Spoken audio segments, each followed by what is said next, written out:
Assalamualaikum warahmatullahi wabarakatuh. Waalaikumsalam warahmatullahi wabarakatuh. Perkenalkan, nama saya Eva Maya dengan NIM 3521003.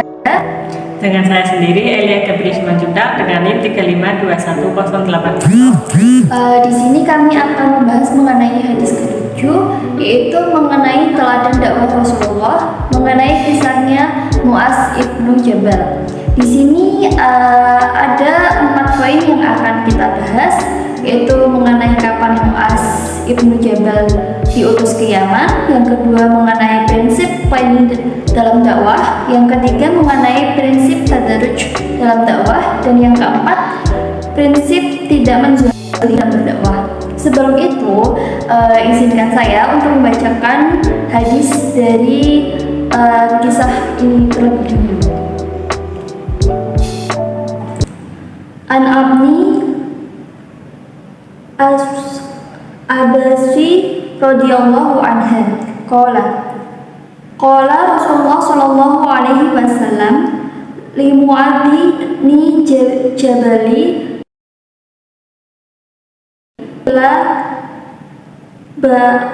ila Yamani innaka sanati kauman ahla kitabi fa'idha jitahum qad'uhum illa an yashhadu anna alla ilaha illallah wa ashhadu anna muhammadar rasulullah wa inhum ta'ulaka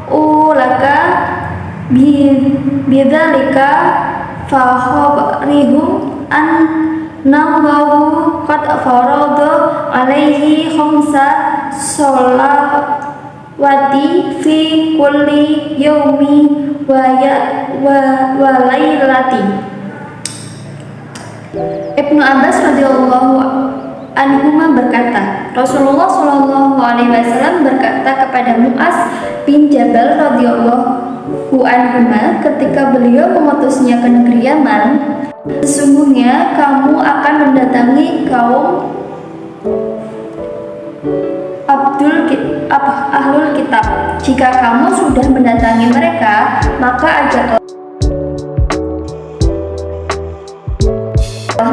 tidak ada ilah yang berhak disembah kecuali Allah dan Muhammad adalah utusan Allah. Jika mereka telah mentaati kamu tentang hal itu, maka beritahukanlah mereka bahwa Allah mewajibkan bagi mereka sholat 5 waktu pada setiap hari dan malamnya. Baik Mbak Elia, dari hadis yang tadi saya bacakan, Mbak Elia tahu nggak sih sebenarnya siapa sih Mu'az bin Jabal itu, dan kenapa Rasulullah mengutus Mu'az untuk pergi ke Yaman?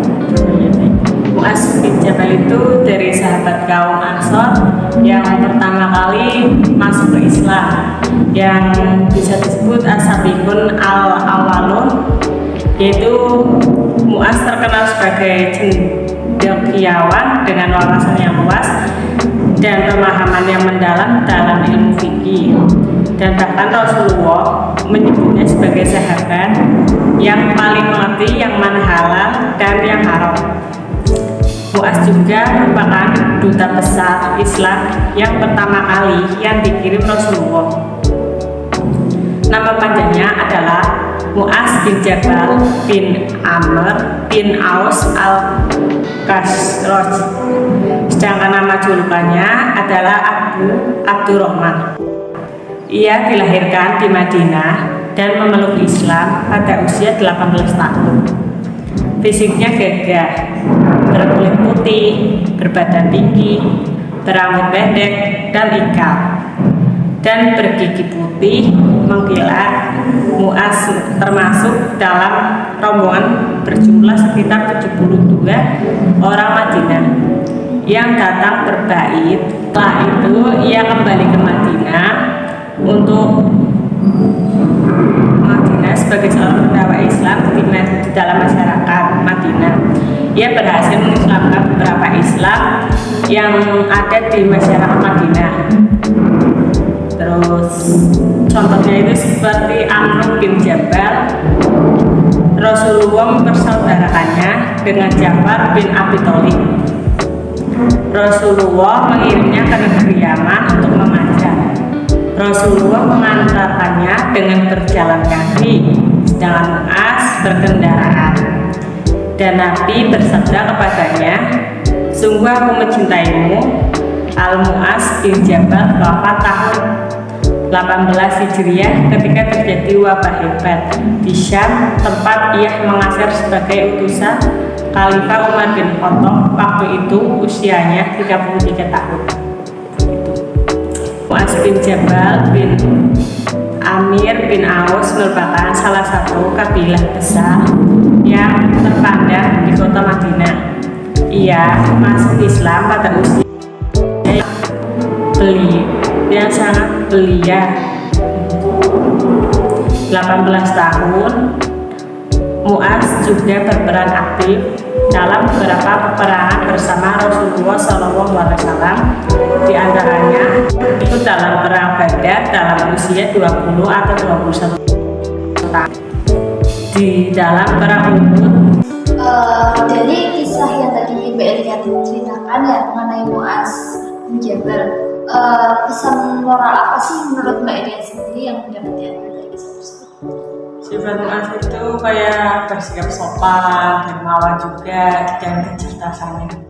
Jadi kecerdasannya Mu'az yang luar biasa, terus sikap sopannya itu yang saat kedermawanannya itu yang apa ya membuat kita termotivasi untuk bisa ingin seperti Mu'az.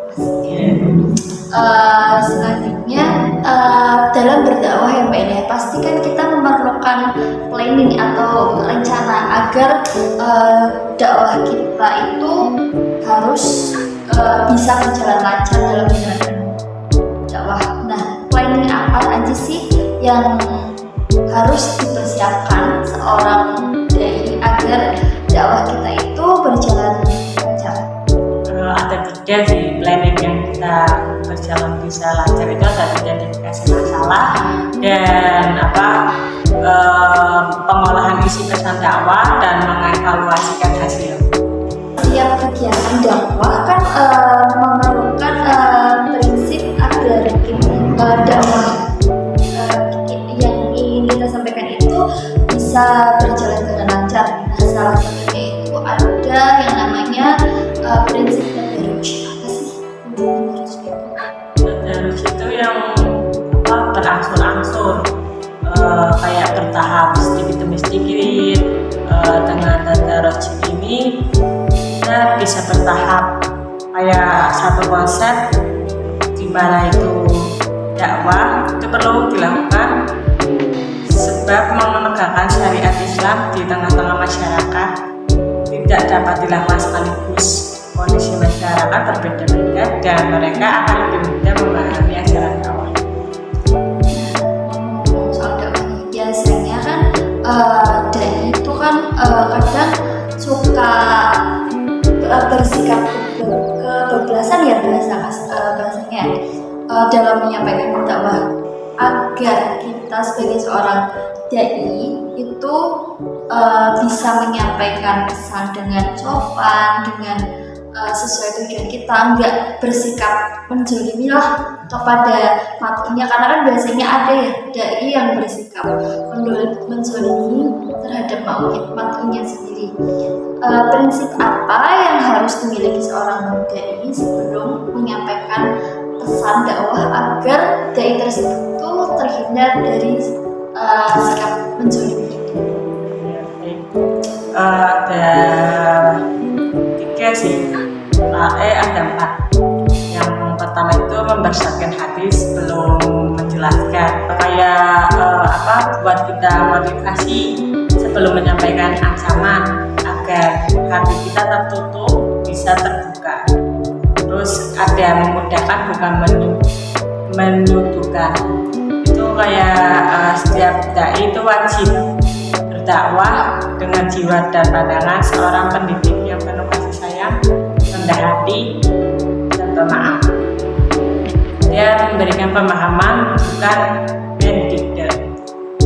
Dan ada para dai hendaknya berhati-hati dalam menghubungi seseorang, sehingga tidak salah dalam memvonis dan tidak meyakinkan orang-orang yang telah mengucapkan dua kalimat syahadat. Jadi seorang dai itu hendaknya bersifat terbuka, nggak boleh menzalimi, terus juga nggak boleh ngejudge ya. Walaupun misal kita punya hantu yang emang masih awam, kita tuh nggak boleh bersikap menghina juga, tapi kita juga terlalu pintar, tapi kita juga nggak boleh merendahkan si matanya. Itu saja yang dapat kami sampaikan pada podcast kali ini. Kurang lebihnya mohon maaf. Wabillahi taufiq wal hidayah. Wassalamualaikum warahmatullahi wabarakatuh. Waalaikumsalam warahmatullahi wabarakatuh.